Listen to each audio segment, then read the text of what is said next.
Hej, i dag vil jeg lære hvordan man laver god skate wax. Hvad vi skal bruge er nogle fedtfarver, Caran d'Ache, hvad du nu vil kalde dem. Du bestemmer selv hvad farve, det er den farve waxen kommer til at have.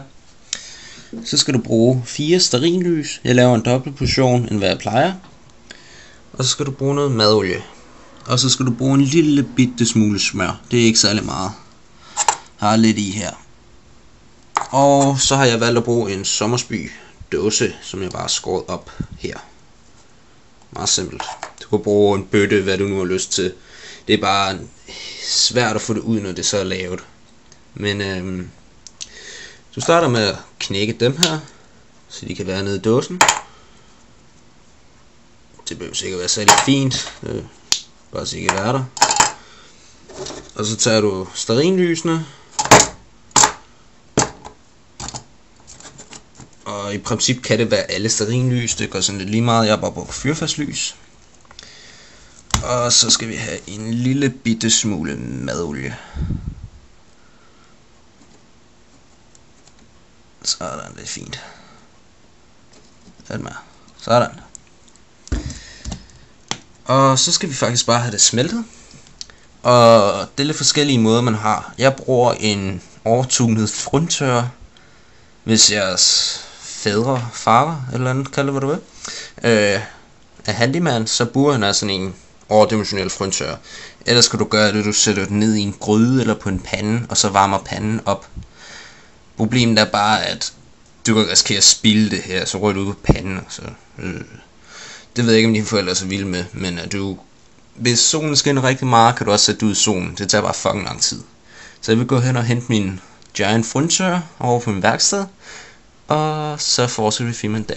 Det her er sådan en overdimensionel frynttørrer, som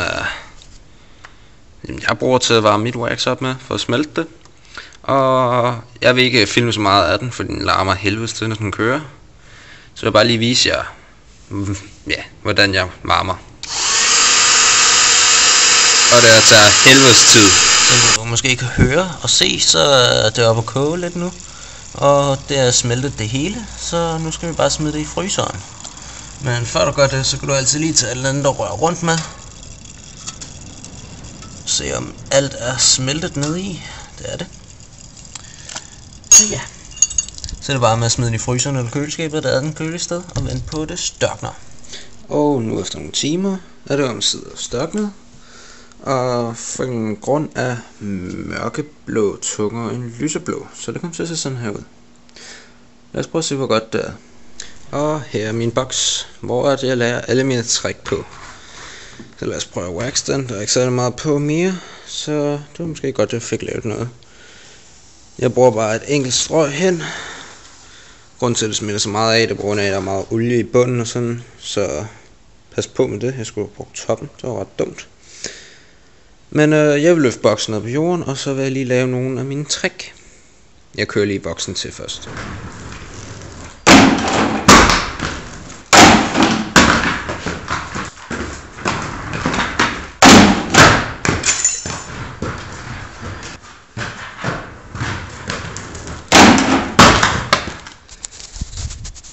Det var lige et hurtigt minut.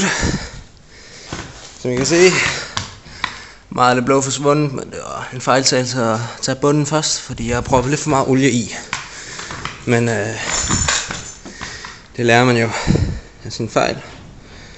Det var hvordan man lavede skate wax. Håber du kan bruge det, eller eller hvem nu ser det her. Farvel.